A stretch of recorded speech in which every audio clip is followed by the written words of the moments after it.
তো hello family, কীরকম আছো সবাই? আশা করি ভালো আছো। সবাইকে জানাই হ্যাপি নিউ ইয়ার। আর সবাই নিউ ইয়ারে খুব এনজয় করো, ভালো থেকো, আর সবাই সুস্থ থেকো।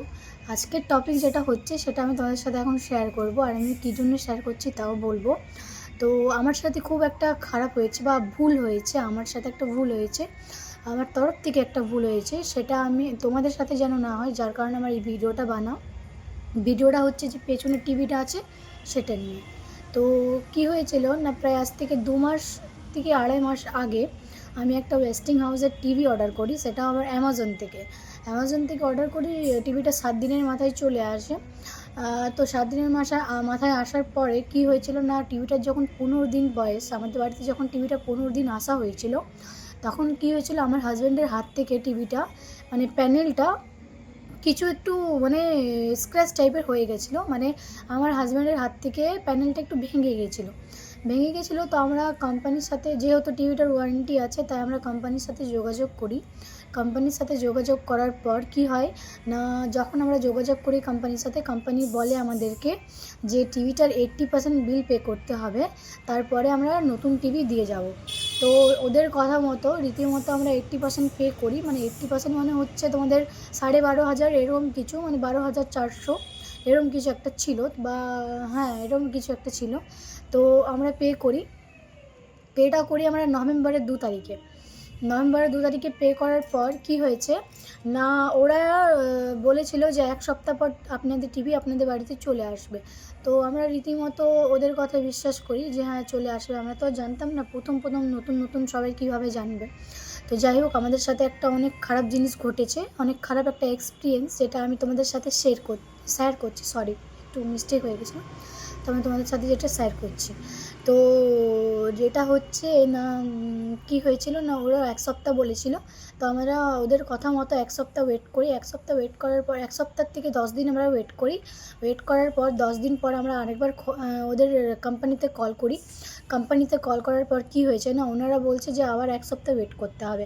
তো আমরা বললাম যে 1 সপ্তাহ আমাদেরকে বলেছিল, 1 সপ্তাহ 10 দিন ওয়েট করেছি। 10 দিন ওয়েট করার পর আমরা কলটা করেছি।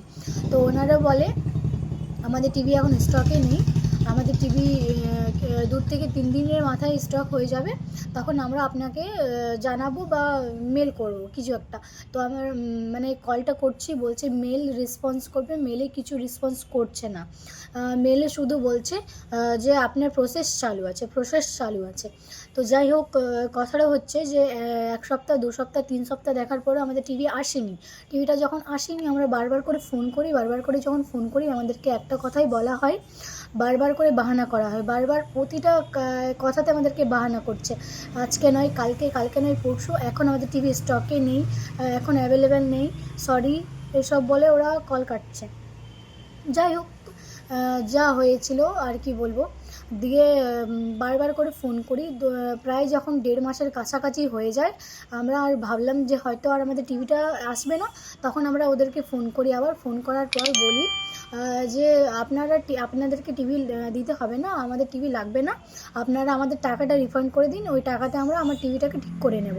তো যাই হোক, ওরা বললো আমাদেরকে, আমরা যখন এই কথাটা বলি তখন ওরা আমাদেরকে বললো, সরি ম্যাম, আমাদের কোম্পানি থেকে কোনো দিন টাকা রিফান্ড হয় না, বা আমাদের টাকা রিফান্ড করার ইয়ে নেই।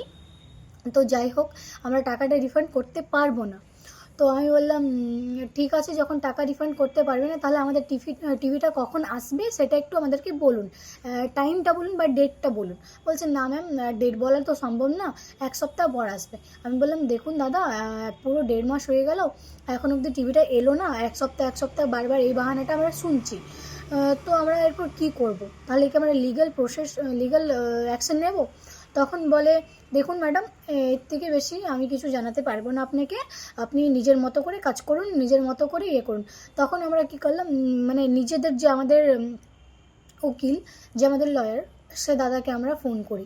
সে দাদাকে ফোন করে পরে আমার বর ফোন করে দিয়ে সব ডিটেলস জানাই ওনাকে। উনি বললেন একটা ইয়ে করতে হবে, ওনাদের নামে একটা কেস করতে হবে, কোম্পানির নামে আর ওনারের নামে। একটা কেস করলে কি হবে না, তাহলে হয়তো কাজটা হবে। তখন ওনার কথা মতো রীতিমতো আমরা ওনাদের নামে একটা লিগ্যাল নোটিশ পাঠাই, ওদের কোম্পানিতে ওদের ওনারের কাছে একটা লিগ্যাল নোটিশ পাঠাই। ওই নোটিশের মধ্যে লেখা ছিল 1 সপ্তাহের মধ্যে হয়তো আপনি টিভি দিন, নাহলে টিভির টাকা রিফান্ড করুন, নাহলে ওর থেকে টিভির টাকা রিফান্ড করতে গেলে এতদিন যে আপনি হ্যারাস করেছেন তার জন্য আপনাকে এক্সট্রা পে করতে হবে। তো যাই হোক, ওই কেসটা করার পর কী হয়েছে না, ওনারা রীতিমতো আমাদের মেলে মেসেজ দিয়েছে যে 31 তারিখে আপনার টিভি ডেলিভার হবে। তো মানে ওই কেসটা করার পর কি হয়েছে না, ওনারা রীতিমতো আমাদেরকে মেসেজ দেয় মেলে যে আপনাদের 31 তারিখে টিভি ডেলিভার হবে। তো ফাইনালি 31 তারিখে আমাদের টিভিটা এসেছে। 2 মাস ওয়েট করার পর, 2 মাসের কাছাকাছি, নভেম্বরের 2 তারিখে পে করেছিলাম, আজকে জানুয়ারির 1 তারিখ। তো 2 মাসের কাছাকাছি আমরা ওয়েট করেছি, তারপরে একটা টিভি এসছে, যে টিভিটা 1 সপ্তাহ পর আসার কথা। সেই টিভিটা 2 মাস ওয়েট করেছি। যদি আমরা কেসটা না করতাম তাহলে হয়তো টিভিটা আসতো না, বা টিভিটার টাকাটাও ফেরত পাওয়া যেত না, টাকাটা নষ্ট হয়ে যেত, বা টাকাটা আমাদের হাত থেকে চলে যেত। তো আমার এই খারাপ এক্সপিরিয়েন্সটা আমি তোমাদের সাথে শেয়ার করলাম আর কি, যে ভুলটা আমার সাথে হয়েছে সেটা যেমন তোমাদের সাথে না হয় তার জন্য আমার এই কথাটা তোমাদের সাথে শেয়ার করা। তো এই দেখো পেছনে যে টিভিটা আছে, ওই টিভিটা আমার নতুন টিভি, কালকে এসেছে। আর এখন আমি হ্যাপি আছি। ওই দাদাকে থ্যাংক ইউ, যে দাদা আমার জন্য এই কেসটা করেছে। অ্যান্ড হয়তো ভুল হতে পারে, বাট এই অনলাইনের ইয়েতে না বিশ্বাস করতে নেই। আমি বলবো যত বিশ্বাস না করা হয় ততই ভালো। আর বেশি অ্যামাউন্টের জিনিস, যদি বেশি অ্যামাউন্টের জিনিস নেওয়া হয় তাহলে প্লিজ একটু দেখে ভেবে চিন্তে জিনিসটা নেবেন, ভেবে চিন্তা করে একটু জিনিসটা নেবেন। আর কি, হ্যাঁ, একটু ভেবে চিন্তা করে জিনিসটা নিতে গেলে ভালো হয় আর কি। তো যাই হোক, আমার এই এক্সপিরিয়েন্সটা আমি তোমাদের সাথে শেয়ার করলাম। চলো এখন বাই বাই, টাটা, সবাই ভালো থেকো, সুস্থ থেকো, and happy new year to all.